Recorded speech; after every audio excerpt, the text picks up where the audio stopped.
Hello friends, நான் உங்க டெல்லி தமிழச்சி. எல்லாரும் எப்படி இருக்கீங்க? நான் ரொம்பவே நல்லா இருக்கேன். இன்னைக்கு நான் வீடியோ பார்க்க போறோம் அப்படி பாத்தீங்கன்னா டெல்லியில ஒரு டே இன் மை லைஃப்ங்க. இதுல வந்து பாத்தீங்கன்னா வெயிட் லாஸ்க்கு வெயிட் மெயின்டெனிங்க்கு ஏதாவது ஒரு விதத்துல ஒரு டிப்ஸ் ரெசிபிஸ் எல்லாம் இருக்க போகுதுங்க. நம்ம சேனலுக்கு நீங்க ஃபர்ஸ்ட் டைம் இருக்கீங்க அப்படின்னா மறக்காம சப்ஸ்கிரைப் பண்ணி சப்போர்ட் பண்ணுங்க. இது வரைக்கும் சப்ஸ்கிரைப் பண்ணி சப்போர்ட் பண்ணிட்டு உங்க எல்லாருக்கும் ரொம்ப ரொம்ப நன்றி. இந்த வீடியோ ஏதாவது ஒரு விதத்துல கண்டிப்பா உங்களுக்கு யூஸ்ஃபுல்லா இருக்கும்னு நினைக்கிறேன். யூஸ்ஃபுல்லா இருந்துச்சு அப்படின்னா ஒரு லைக் கொடுத்து எனக்கு மோட்டிவேட் பண்ணுங்க. நிறைய ஷேர் பண்ணி விடுங்க. அவ்வளவுதான். சில டவுட்ஸ் வந்து இருக்குது. என்னன்னு பாத்தீங்கன்னா வெயிட் லாஸ் பத்தி தான் இன்னுமே கேட்டுட்டே இருக்கிறது. வந்து பாத்தீங்கன்னா 50 days வெயிட் லாஸ் சேலஞ்ச் பண்றதா இல்ல 60 days பண்ணலாமா? நீங்க 50 days 60 days பண்ணீங்க அப்படின்னா நியூ இயருக்கு கரெக்டா இருக்கும் அப்படின்லாம் சொல்லிட்டே இருக்கீங்க. அப்படிலாம் இல்ல சிஸ்டர்ஸ். என்ன பிரச்சனை அப்படின்னா ரொம்ப இப்ப நான் ஆல்ரெடி வெயிட் லாஸ் பண்ணிட்டேன். சோ அதனாலதான் வந்து பாத்தீங்கன்னா புரிஞ்சுக்கோங்க. அப்படிங்கும்போது நம்ம ஒரு ஷெட்யூல் மாதிரி பண்ணும்போது அதற்கான ரெசிபிஸ் எல்லாம் நான் வந்து தேடணும். அந்த ஃபுல் ஆல்ரெடி நான் ரன்னிங்ல இருக்கும்போது இன்னும் எக்ஸ்ட்ரா ரன் தான் நான் வந்து பண்ண போறேன். அப்படிங்கும்போது எனக்கு அதுவே ஒரு ஸ்ட்ரெஸ் ஆகிடக்கூடாது. சோ அதுக்காக தான் வந்து சொல்றேன். சோ 30 days முடிக்கலாம். அதுக்கப்புறமா நான் வந்து இப்போ நவம்பர் 3ல இருந்து ஸ்டார்ட் பண்றோம்னு நினைக்கிறேன். 3ஆம் தேதியில இருந்து ஸ்டார்ட் பண்றோம் அப்படின்னா நெக்ஸ்ட் டிசம்பர் 3 இந்த மாதிரி வருதுன்னு வச்சுக்கோங்களேன். அதுக்கப்புறம் ஒரு வாரம் விட்டுட்டு கூட அங்கிட்டு ஒரு 21 days வெயிட் லாஸ் சேலஞ்ச் பண்ணலாம். சரிங்களா? சோ அந்த மாதிரி கூட நம்ம பாத்துக்கலாம். அதனால நீங்க வந்து கேப் விட்டு பண்ணிக்கலாம் இந்த மாதிரி. சரிங்களா? கொஞ்சம் புரிஞ்சுக்கோங்க. சோ அதனாலதான் அதுக்கப்புறம் வந்து பாத்தீங்கன்னா இந்த வெயிட் லாஸ்ல வந்து எப்படி நம்மளோட வெயிட் லாஸ் இருக்க போகுதுன்னா ஒரு பேலன்ஸ்ட் டயட் மாதிரி தான் இருக்க போகுது. கார்ப்ஸ் வந்து கம்மி பண்ணி புரோட்டீன் ஃபைபர்ஸ் அதிகம் எடுத்துக்க போறோம். இப்ப இதுல என்னன்னு பாத்தீங்கன்னா white sugar, white milk, white rice இது மூணையுமே கம்ப்ளீட்டா நம்ம அவாய்ட் பண்ணணுங்க.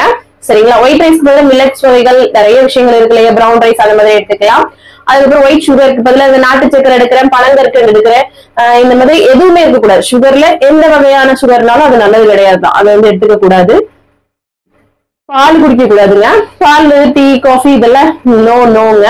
பிளாக் டீ, பிளாக் காஃபி அந்த மாதிரி குடிக்கணுங்க. சரிங்களா? நிறைய தண்ணி குடிங்க. நிறைய வெஜிடபிள்ஸ், ஃப்ரூட்ஸ் எடுத்துக்கோங்க. அப்புறம் கொய்யாக்காய் பழங்கள்ல வந்து கொய்யாக்காய் பெஸ்ட்டுங்க. ஃபைபர் நிறைய இருக்கும். அண்ட் வந்து வெள்ளரிக்காய் எப்பவுமே வீட்டுல வச்சுக்கோங்க.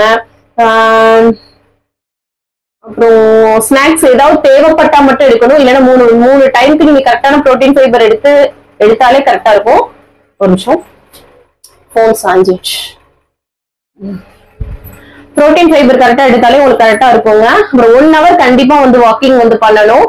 சோ அதுதான். அதுக்கப்புறம் கரெக்டான டைமிங்க்கு சாப்பிடணும். காலையில வந்து 9:30 to 10 நான் காலைல பிரேக்ஃபாஸ்ட்டுங்க. மதிய லஞ்சுக்கு 2 to 2:30.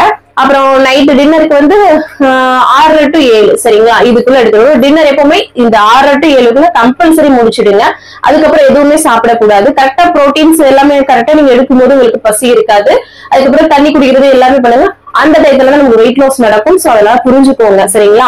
1 மணி நேரம் கண்டிப்பா வாக்கிங் வந்து பண்ணிடுங்க. அப்புறம் நிறைய தண்ணி குடிக்கிறது சொல்லிட்டேன்னா 3 to 4 liters எப்படினாலும் தண்ணி குடிச்சிடுங்க. அதுக்கப்புறம்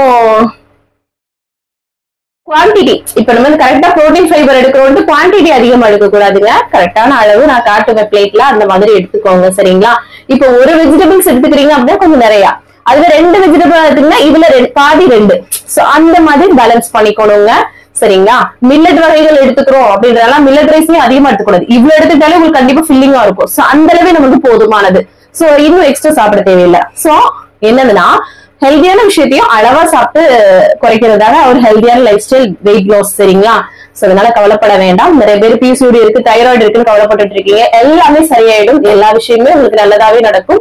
சோ இந்த மாதிரியோட ஒரு டயட்டுக்குள்ள வாங்க. என்னால கிரேவிங்ஸ் கண்ட்ரோல் பண்ண முடியல அப்படின்லாம் சொல்றீங்க. அதெல்லாம் கிடையாதுங்க. நம்ம கையில எல்லாமே இருக்குது. சோ தொடர்ந்து பண்ணுங்க. கண்டிப்பா உங்களாலையும் வந்து வெயிட் லாஸ் பண்ண முடியுங்க. சரிங்களா? எங்கனாலே முடியுதுனால ஆக மட்டும் சரியான ஃபுட்டி, சரியான தமிழ்ல சொல்லணும்னா நல்ல ஒரு தீனி பண்டாரம். பட் என்னாலே முடியுது. ஏன்னா எனக்கு இந்த வெயிட் லாஸ் ஏன் தேவை? ஹெல்தியான ஒரு லைஃப் ஸ்டைல். நான் நல்லா ட்ரெஸ் பண்ணணும், நான் ஆரோக்கியமா இருக்கணும். இவ்வளவு விஷயங்கள் சேர்ந்தது தாங்க. எல்லாருமே ஒரு சில விஷயங்கள் அவமானப்பட்டிருப்பீங்க. அது எல்லாமே யோசிங்க. அதை கண்டிப்பா இதுக்காக நம்ம பண்ணணும். ஆரோக்கியமா இப்ப வரப்போற நியூ இயருக்கு, பொங்கலுக்கு நம்ம சூப்பரான ட்ரெஸ் பண்ணணும், நம்ம நினைச்ச ட்ரெஸ் நம்ம போடணும் அப்படின்றது கொண்டு வாங்க. இப்போ ஒரு சிலரை நம்ம இன்ஸ்டாகிராம்லயோ ஏதோ ஒரு வீடியோஸ்ல பார்க்கும்போது இந்த ட்ரெஸ் உங்களுக்கு அழகா இருக்கு அப்படின்னா ஏன்னா அவங்க ஃபிட்டான பாடியா இருப்பாங்க, எல்லாமே இருக்கும். சோ அது நமக்கு பிடிச்சிருக்கும். அதுக்கப்புறம் ஒரு ஆக்டிவா இருக்க முடியுங்க. வெயிட் லாஸ் பண்ணும்போது நமக்கே உடம்பு நல்லா ஆக்டிவா இருக்கும், இல்லன்னா லேசியா இருக்கும். சோ அதெல்லாமே புரிஞ்சுக்கோங்க. மூட்டு வலி, பேக் பெயின், எவ்வளவு விஷயங்கள் வரும். இன்னும் நமக்கு ஏஜ் போக போக எவ்வளவு விஷயங்கள் வந்து நம்ம வந்து பாத்துக்கணும். அதற்கெல்லாம் நம்ம வந்து வெயிட் லாஸ் பண்ணணுங்க. சோ புரிஞ்சுக்கோங்க, எதுக்காக நீங்க வந்து வெயிட் லாஸ் பண்ணணும் அப்படின்றத யோசிச்சுக்கோங்க. ஒரு டார்கெட் ஃபிட் பண்ணிக்கோங்க. கண்டிப்பா உங்களால முடியுங்க. சரிங்களா? நம்ம வந்து நான் எப்பவுமே சொல்றேன்னா, நம்ம பாடி நம்மளோட பேச்சு கேட்கலன்னா நம்ம எதுவுமே செய்யவே முடியாதுன்னு நான் எப்பவுமே சொல்லுவேன். சோ அதனால கண்டிப்பா ஃபாலோ பண்ணுங்க. சரிங்களா? ஆல்மோஸ்ட் எல்லாமே சொல்லியிருக்கேன்னு நினைக்கிறேன். அப்புறம் காய்கறிகள்ல நீர் காய்கள், சுரைக்காய், பூசணிக்காய், புடலங்காய், இந்த மாதிரி காய்கள்லாம் அதிகமா எடுத்துக்கிறீங்களா இன்னும் நல்லதுங்க. சுரக்காய் ஜூஸ், வெண்பூசணி ஜூஸ் இதெல்லாமே இப்ப குளிர் ஸ்டார்ட் ஆகுது. சோ அதெல்லாமே கொஞ்சம் கம்மி பண்ணிக்கணும். இந்த டைம்ல குடிக்க வேண்டாம். சரிங்களா? அதுக்காக நிறைய விஷயங்கள் இருக்கு, நம்ம ஷேர் பண்ணிட்டு தான் இருக்க போறோம். சோ கவலையே படாதீங்க, நிறைய ரெசிபிஸ் எல்லாமே இருக்க போகுது. நிறைய ஆல்ரெடி நம்ம வீடியோஸ் போட்டிருக்கோம், கண்டிப்பா உங்களுக்கு யூஸ்ஃபுல்லாக இருக்குங்க. அதுக்கப்புறம் அவ்வளவுதான், ஒரு மேலோட்டமா எல்லாமே சொல்லியிருக்கேன். புரிஞ்சுக்கோங்க. இந்த பொருட்கள் எல்லாம் வாங்கி வச்சுக்கோங்க. அப்படின்னா திணை வகைகள், அதுக்கப்புறம் காய்கறி எல்லாமே அப்பப்போ காய்கறி ஃப்ரெஷ்ஷா வாங்கிக்க போறோம். கீரை வகைகள் டெய்லி ஒரு கீரை எடுத்துக்கிறது நல்லது. அதுக்கப்புறம் முட்டை, சரிங்களா? முட்டை எப்பவுமே வச்சுக்கோங்க. அப்புறம் சோயா சங்க்ஸ்ன்ற அந்த மீன் மேக்கரு. அப்புறம் வந்து அதான் சொல்றேன், மில்லட்ஸ் வகைகள், கேப்ப மாவு, கம்பு மாவு, கேப்ப கம்பு அந்த மாதிரி தனியா கூட வாங்கி வச்சுக்கலாம்.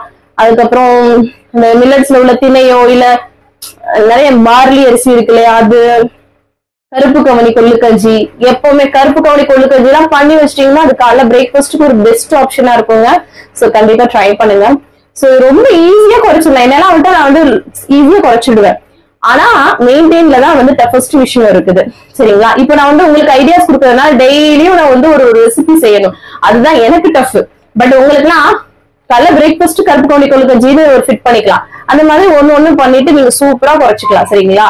சோ நிறைய விஷயங்கள் இருக்க போகுது இந்த சேலஞ்ச்ல. சோ உங்களுக்கு கண்டிப்பா வந்து நிறைய பேருக்கு ஷேர் பண்ணி விடுங்க. ஏன்னா நிறைய பேர் வெயிட் லாஸ் பண்ணணும்ட்டு ரொம்பவே கஷ்டப்பட்டு இருக்காங்க. அவங்க எல்லாருமே ரொம்பவே பயனுள்ளதாக இருக்கும். சோ மறக்காம ஷேர் பண்ணி விட்டுருங்க. சோ ஆல்மோஸ்ட் எல்லாமே சொல்லிட்டே இருக்கேன். வேற ஏதாவது டவுட் இருந்தா கமெண்ட்ஸ்ல கேளுங்க. அடுத்த வீடியோ உங்க கூட ஷேர் பண்ணிக்க போறேன். இன்னைக்கு பிறந்த நாள் அப்புறம் திருநாளுக்கான அனைவருக்குமே என்னோட மனமார்ந்த வாழ்த்துக்கள். நவம்பர் 1 பிறந்துருச்சுருங்க. இந்த மாதம் உங்களுக்கு இனிமையான மாதமா இருக்கு. என்னோட மனமார்ந்த வாழ்த்துக்கள். வாங்க இன்னைக்கு டே vlog வந்து பார்க்கலாம். ஸ்கிப் பண்ணாம வீடியோ பாருங்க, கண்டிப்பா உங்களுக்கு யூஸ்ஃபுல்லா இருக்கலாம். வாங்க பார்க்கலாம். காலையிலே நல்லா வந்து ஃப்ரெஷ்ஷாக வந்து டேவை வந்து ஸ்டார்ட் பண்ணியாச்சு. இதுக்கப்புறமா வந்து பார்த்திங்கன்னா வேலையை ஸ்டார்ட் பண்ணோம். கவனுக்கு ஸ்கூல் இருக்கு இல்லையா, இந்த ஸ்மைலிஸ் அன்றைக்கி வந்து ஃப்ரை பண்ணியிருந்தோம்ல, அதோட பேலன்ஸ் இருந்தது. ஸோ அதை தான் வந்து கேட்டிருந்தான். ஸோ அதை இந்த மாதிரி ஃப்ரை பண்ணி எடுத்துக்கலாம். ஸோ என்றைக்காவது குழந்தைங்களுக்கு பிடிச்ச மாதிரிங்க. என்னடா இதெல்லாம் கொடுக்குறீங்கன்னு நினைப்பீங்க. இதெல்லாம் வீட்டில் செய்யலாம், அதுக்கு ஒரு டைம் எடுக்கும். ஆனால் என்னைக்காவது ஒரு நாள் இந்த மாதிரி கொடுத்துக்கிறதுங்க. சைடில் வந்து அவனுக்கு வந்து பால் வந்து காய்ச்சிட்டு அதை வந்து ஆற்றியும் கொடுத்துடலாம். காலையில் இது மட்டும் தான் குடிச்சிட்டு போவோம். ஏன்னா காலையில் 7:30 மணிக்கு ஸ்கூலுங்க. அவனுக்கு காலையில் எழுந்திரிச்சோன்னே சாப்பிடவே பிடிக்காது. ஸோ அதனால் பால் மட்டும் தான் குடிப்பான். அங்கே போய்ட்டு ஒரு 10-10:30 போல் லஞ்ச் நம்ம கொடுத்து ஒரு பாக்ஸ் லஞ்ச் பாக்ஸ் கொடுப்பாங்களா, ஸோ அவனுக்கு கரெக்டாக இருக்கும். ஸ்மைலிஸ் மேலே கொஞ்சம் வந்து கெச்சப் ஊற்றிட்டு ஒரு ஆப்பிள் வந்து கட் பண்ணி வச்சாச்சு. அவனுக்கு தோல் நீக்கிட்டு அதில் லைட்டாக சால்ட்டு போட்டு அப்படியே குலுக்கிட்டு வச்சுட்டேன். அதுக்கப்புறம் அவனை வந்து ஹஸ்பண்ட் ஸ்கூலுக்கு கிளப்பி கொண்டு போய் விட்டுட்டு வந்துட்டாங்க. நானும் வந்து எங்களோட பிரேக்ஃபாஸ்ட் ஹஸ்பண்டோட லஞ்ச் பாக்ஸ்க்காக ரவை உப்புமா தான் வந்து பண்ணுறேன். ரவையை நல்லா வறுத்துட்டு வந்து பார்த்திங்கன்னா பண்ணோன்னா நல்லாயிருக்குங்க. இப்போ ஒரு கிளாஸ் ரவை எடுக்கிறீங்கன்னா 1.5 கிளாஸ் அளவுக்கு தண்ணி வந்து பெர்ஃபெக்டாக இருக்கும். சரிங்களா? நிறைய பேர் கேட்குறீங்க, அதனால தான். அம்மாச்சிக்கு வந்து கடலப்பருப்பு போட்டால் பிடிக்காதுன்ட்டு அவங்களுக்கு வந்து ப்ளைனாக, அதனால தான் கடலப்பருப்பு போடாமல் ரவை உப்புமா பண்ணுறேன். சரிங்களா? எல்லோரும் அப்படியே சாப்பிட்டுக்கலாம் அப்படின்ட்டு. அப்புறம் தக்காளி சட்னி வதக்கிட்டு அதில் நிறைய கொத்தமல்லி தலையும் போட்டு அந்த மாதிரி வதக்கிட்டு செய்கிறேன். ரவையை வறுத்தாச்சில் அதையும் வந்து உப்புமா பண்ணிக்கலாம் அப்படின்ட்டு. கடைசியில் இந்த உப்புமாவில் நல்லா நெய் விட்டு கொடுப்பேங்க. உங்களுக்கு ரொம்ப பிடிக்கும். ஸோ அவ்வளோதான். நிறைய பேருக்கு உப்புமா பிடிக்குதில்ல. நல்ல ஒரு சட்னி குழம்புகளோடு வச்சு சாப்பிடுங்க, ரொம்ப நல்லாயிருக்கும். ஸோ வெஜிடபிள்ஸ்லாம் போட்டு கிச்சடி கூட பண்ணலாம். தேங்காய் சட்னிலாம் வச்சு சாப்பிட்டா சூப்பராக இருக்கும்.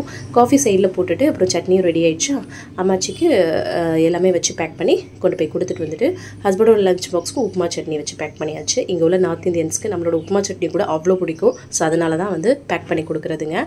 ஸோ நானும் உப்புமா சட்னி வச்சு காலைல பிரேக்ஃபாஸ்ட்டை சூப்பராக வந்து சாப்பிட்டாச்சுங்க. என்ன நம்ம சாப்பிடும்போது கொஞ்சம் ஆறிடும், பரவாயில்ல, என்ன பண்ணுறது, வேலையெல்லாம் முடிச்சுட்டு சாப்பிட்றதுக்கு. ஆனால் சுட சுட சாப்பிட்டா இன்னும் ரொம்ப நல்லாயிருக்கும். அந்த கடலைப்பருப்புலாம் போட்டால் நல்லாயிருக்கும். ஸோ அப்புறம் கையோட பாத்திரத்தெல்லாம் கழுவி முடிச்சுட்டு வேலையை முடிச்சுட்டு இன்றைக்கி வந்து வெள்ளிக்கிழமை இல்லையா, ஸோ காலையில் வந்து தலை குளிச்சு ஃப்ரெஷ்ஷப் வந்து ஆகியாச்சு. இது ஒரு மினி விளாக ஒரு சாங் போட்டு போடலான்னு அதையும் வந்து ஷூட் பண்ணிகிட்டே இருந்தேங்க நான்.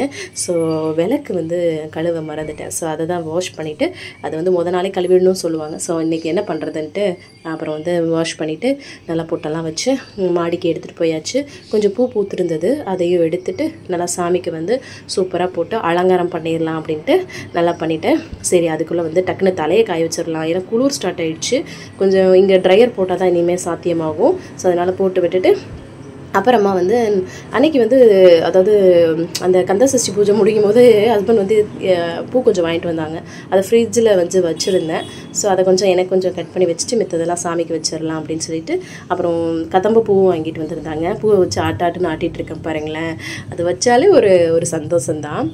ஸோ சாமி ரூமுக்கு போயிட்டு அந்த கதம்ப பூவு கொஞ்சம் மல்லிகைப்பூ எல்லாமே இருந்ததில்ல, ஸோ எல்லாத்தையும் கட் பண்ணி சாமிக்கு வச்சுட்டு சாமி கும்பிட்டவங்க. எனக்காக இந்த மாதிரி பூ வாங்குறது, இல்லைன்னா வீட்டில் பூக்கிற பூவே கரெக்டாக இருக்கும். ஸோ அதுக்கப்புறமா ஊதுபத்தி சூடெல்லாம் காமிச்சு உண்மையாகவே ரொம்ப சூப்பராக வந்து சாமி கும்பிட்டாச்சு. நல்லா சாமிக்கு உக்கியும் போட்டாச்சு. எங்கள் பிள்ளையார் இருக்கார்ல, உக்கி போட்டு இந்த தலையில் அடிக்கிறது அது பண்ணுறதுங்க. ஸோ நல்லா வந்து சூப்பராக இருக்கா எங்களோட சாமி ரூமு. இந்த சின்னவர் வந்து நின்றுட்டுருக்காரு பாருங்களேன். சூப்பராக வந்து சாமி கும்பிட்டாச்சுங்க. இந்த கிளிப்பிங்ஸ் முன்னாடி போயிடுச்சு, அதனால தான் வந்து உக்கி போட்டதெல்லாம் முன்னாடியே சொல்லியிருந்திருப்பேன்.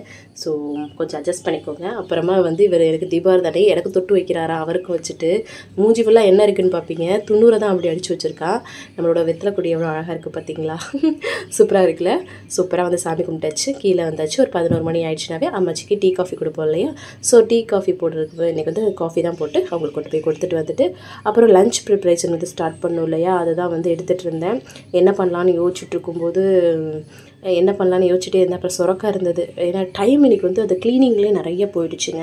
நான் அதிகமாக வீடியோஸில் காட்ட மாட்டேன் நிறைய விஷயங்கள். ஸோ அதனால தான் அரிசியை களைஞ்சி ஃபஸ்ட்டு குக்கரில் வைக்கலாம் அப்படின்ட்டு ஃபஸ்ட்டு அதை தான் வச்சு விடுவேன். அதை வச்சு விட்டுட்டு அப்புறம் குக்கர் ஓப்பன் பண்ணால் சாதம் ரெடி ஆகிடுச்சா, அதை வேறு பாத்திரத்துக்கு ஷிஃப்ட் பண்ணிவிட்டு அப்புறம் சுரக்காய் இருந்தது. சுரக்காய் வந்து ஒன் பாட்டு அந்த கூட்டு மாதிரி பண்ணுவேன்ல, அது பண்ணிட்டோன்னா நமக்கு வந்து ஊறுகாய் வச்சு சாப்பிட்டா சூப்பராக இருக்கும், சுட சுட.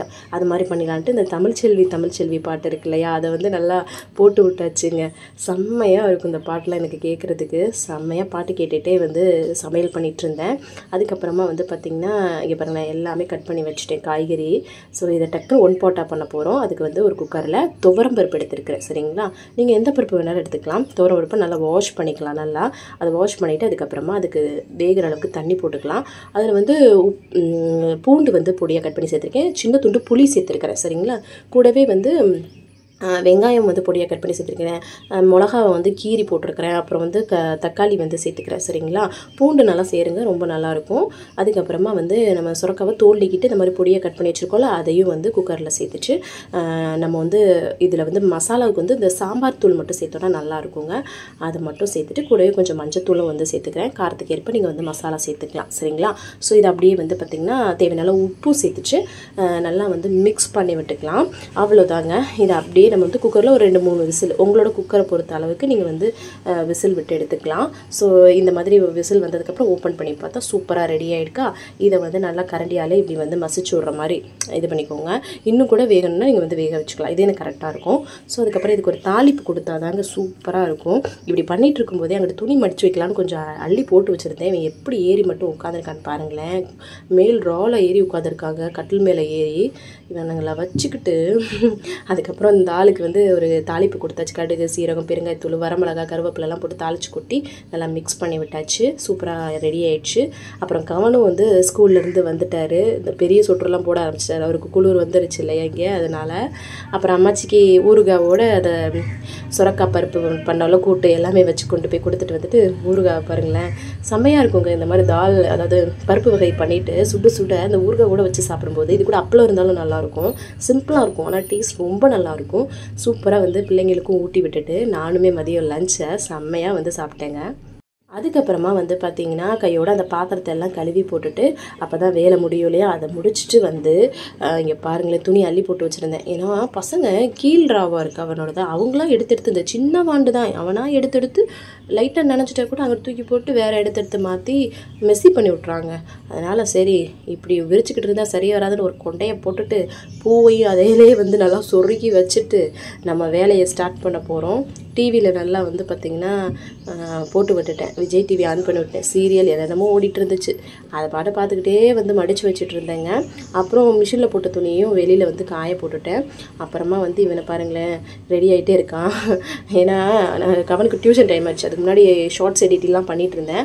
அப்புறம் அவனை போய் டியூஷனில் விட்டுட்டு வந்துட்டு அப்புறம் வந்து அம்மாச்சிக்கு இன்றைக்கி வந்து இஞ்சி போட்டு டீ தான் வந்து ப்ரிப்பேர் பண்ணுறேன். அப்புறம் பண்ணிவிட்டு கொஞ்சம் உட்காந்துட்டு இருந்தோம். அப்புறம் ஹஸ்பண்டை வரும்போதே இன்றைக்கி வந்து டின்னர் வாங்கிட்டு வர சொல்லியிருந்தேன்னா என்னென்னு பார்த்தா எனக்கு முட்டை பொரோட்டா சாப்பிடணும் போல இருந்துச்சு. அப்புறம் அங்கிட்டு போக முடியலன்ட்டு சரி ஃப்ரைட் ரைஸாவது வாங்கிட்டு வாங்க அப்படின்னு சொல்லிட்டு சொன்னேன். மிக்ஸ்டாக வந்து ஹஸ்பண்ட் வந்து வாங்கிட்டு வந்துருந்தாங்க. பிள்ளைங்கள்லாம் சாப்பிட்றது பார்த்திங்கன்னா பிரியாணி. ஸோ இது இங்கே உள்ள north Indian Hyderabadi biryani. So அதுக்கப்புறம் எனக்கு வந்து ஃப்ரைட் ரைஸில் முட்டை இல்லையா. சரி எனக்குலாம் சிக்கன் ஃப்ரைட் ரைஸ் சொன்னாலும் அதில் முட்டை போட்டால் தாங்க பிடிக்கும். இது கொடுமை பார்த்திங்களா. சரின்ட்டு அப்புறம் ஃப்ரைட் ரைஸ் எடுத்து வச்சுக்கிட்டேன். அதுக்கப்புறம் நான் வந்து பார்த்திங்கன்னா ஃப்ரைட் ரைஸ் மட்டும் தான் எடுத்து வச்சு காமிச்சேன். நான் கொஞ்சம் பிரியாணி, அதுக்கப்புறம் கொஞ்சம் அதாவது அம்மாச்சிக்காக சப்பாத்தி வாங்கியிருந்தேன். அது எல்லாமே கொஞ்சம் கொஞ்சம் வச்சு சாப்பிட்டேங்க நான். ஸோ அது வந்து ஷேர் பண்ண முடியல, அதில் காட்ட முடியல. ஏன்னா இதை சாப்பிட்டுட்டு இருக்கும்போதே அது வந்து டேஸ்ட் பண்ண கொடுப்பாங்கல்ல, அப்படி சாப்பிட்டுட்டேன் நான். அதனால தான் வந்து வீடியோ ஷூட் பண்ணலை. அம்மாச்சிக்கு பாருங்களேன் ஏன்னா அவங்களுக்கு இந்த மாதிரி பிரியாணி பிடிக்காதுன்னு பார்த்தா அப்புறம் பிரியாணி டேஸ்ட் பண்ணி பார்த்தாங்க, ரொம்ப நல்லா இருக்குன்னு சொல்லிட்டு. அதனால தான் எல்லாருமே ஷேர் பண்ணி வந்து சாப்பிட்டோங்க. ஸோ சப்பாத்தி, அதுக்கப்புறம் பன்னீர் கிரேவி இதெல்லாம் வச்சு சூப்பராக வந்து அவங்களுக்கு வாங்கிட்டு வந்தாங்க. ஏன்னா சிக்கனில் கிடைக்கலையா அதனால். அப்புறம் கையோடு வந்து எல்லாருக்கும் சாப்பாடு வச்சு கொடுத்தேங்க. பாருங்களேன் உளுந்த வடை கூட வாங்கிட்டு வந்துருந்தாங்க. அவங்க 2 பேருக்கு அந்த வடையை கொடுத்தாச்சு, நம்ம சாப்பிடல. ஸோ அதுக்கப்புறம் இங்கிட்டலாம் பாருங்களேன் எல்லாத்தையும் ஓப்பன் பண்ணி வச்சு டின்னரை வந்து சூப்பராக வந்து முடிச்சாச்சுங்க. அப்புறமா கையோட அந்த பாத்திரத்தெல்லாம் வந்து கழுவி போட்டுட்டு ஃபேமிலியாக உட்காந்து இந்த படம் வந்து அது என்னது இட்லி கடை படம் வந்து பார்க்கலாம் அப்படின்னு சொல்லிட்டு தான் டக்குன்னு கடைசியாக தண்ணி குடிச்சு கம்ப்ளீட் பண்ணுறேன். இதெல்லாம் முடிச்சுட்டு இட்லி கடை படம் பார்த்தோங்க. செம்மையாக இருந்துச்சு, உண்மையாகவே சூப்பராக இருந்துச்சு. ஃபேமிலியை உட்காந்து பார்த்தோம். நீங்கள் பார்த்துட்டிங்களான்னு மறக்காமல் கமெண்ட்ஸில் சொல்லுங்கள். பார்க்கலன்னா மறக்காமல் பாருங்கள், ரொம்ப நல்லா இருந்தது. இன்றைக்கி வீடியோ கண்டிப்பாக உங்களுக்கு பிடிச்சிருக்கணுங்க. பிடிச்சிருந்தா லைக் அண்ட் சப்ஸ்கிரைப் பண்ணி சப்போர்ட் பண்ணுங்கள். நிறைய ஷேர் பண்ணி விடுங்க. அவ்வளோதான் நினைக்கிறேன். நாளைக்கு ஒரு இன்ட்ரெஸ்டிங்கான vlogல உங்களை வந்து மீட் பண்ணுறேன். அது வரைக்கும் இவ்வளோ நேரம் வீடியோவை பொறுமையாக பார்த்து மிக்க நன்றி. பாய், see you. நாளைக்கு பார்க்கலாம். பாய்.